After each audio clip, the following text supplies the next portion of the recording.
Niall Stanage with us now, White House columnist from our partners at The Hill. Niall, welcome. Talk about the inquiry and how it paves the way for certain things to happen now in terms of obtaining materials and also issuing subpoenas. What do you expect we'll see? So that really is the key point, Marni. This is the whole substantive purpose of passing this resolution. It gives greater or sharper teeth to investigators. That's really the effect. So if their requests for documents or other things are resisted by the White House or are pushed back upon by the White House, they can go to the courts and try to make the case that they deserve to have access. That is an easier case to make having passed this resolution than it would have been a couple of days ago. How about the element of contempt? How soon do you see that playing forward? Well, I think that actually is a little bit more politically complicated than people are realizing. For a very simple reason, the contempt issue, as Tom pointed out in his report, is about Hunter Biden offering to testify publicly but not privately. Now, of course, if you're a Republican like Congressman Jordan, you could press those charges. But then you'll be pressing charges saying, isn't it terrible that Hunter Biden wanted to testify in public? We wanted him to do so in private. That seems to me a politically difficult, challenging argument to make. So we'll see how that goes forward. And why do Republicans say they want this to be private, that the deposition must be behind closed doors, and that they don't want the transparency that the Hunter Biden team is asking for? So for the most part, they have just really stressed the terms of their initial request, which was for a private deposition.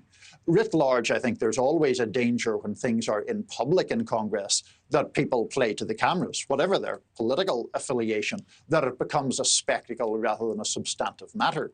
But of course, from the Hunter Biden perspective, from the White House's perspective, the danger of doing it in private is that then Republicans come out with half a sentence or something that is extricated from very long testimony, trying to create as damning an impression as possible. We shared just a moment ago President Biden's response to the latest in this investigation, and the personal toll on the president has been evident, right? And he's been very clear about that. Axios had an article that pointed out the president's 81. Sources close to him say he feels guilty and he's sad about his son's legal troubles, even suggesting that if he hadn't run, Hunter would not have been indicted. How might all of this weigh on his decision to run for re-election? Oh, at this stage, I think that horse is out of the stable. Marni, I don't expect him to pull back from running for re-election because of this. It is certainly true that family concerns have always weighed on the president's political decisions.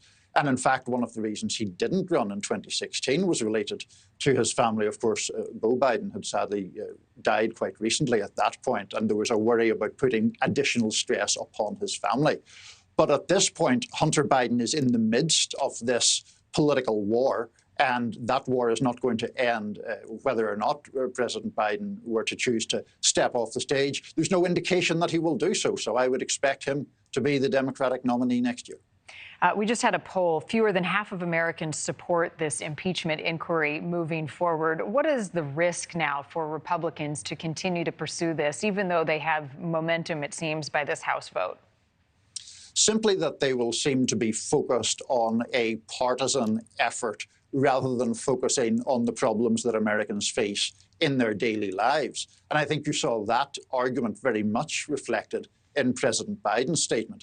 The danger here is that Republicans seem more eager to sort of put a black mark against President Biden's name than they do on actually trying to figure out solutions, be that for the economy, job creation, immigration, crime, all of those things. Do they get sidelined in this effort to nail the president? That's the danger. These have been some significant developments in the last 24 hours. I'm curious if it's creating any buzz on the campaign trail for the GOP candidates who would like to run for president, the Nikki Haley, Ron DeSantis, the others who are fighting for some attention right now. Broadly speaking, they're all in favour, at least, of an impeachment inquiry going forward. The argument for an impeachment inquiry is, well, it's simply asking questions, giving more powers to investigators to see what's out there.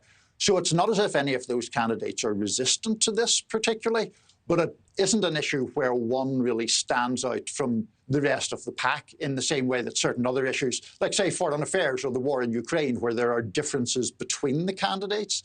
This isn't really one of those issues. This is an issue that brings most Republicans together and, for that matter, brings almost all Democrats together in opposition to it. All right. Niall Stanage, as always, thank you. Thank you. Thank you for watching. Go to newsnationnow.com to find NewsNation on your television provider. And don't forget to click the red subscribe button below to get more of NewsNation's fact-driven, unbiased coverage.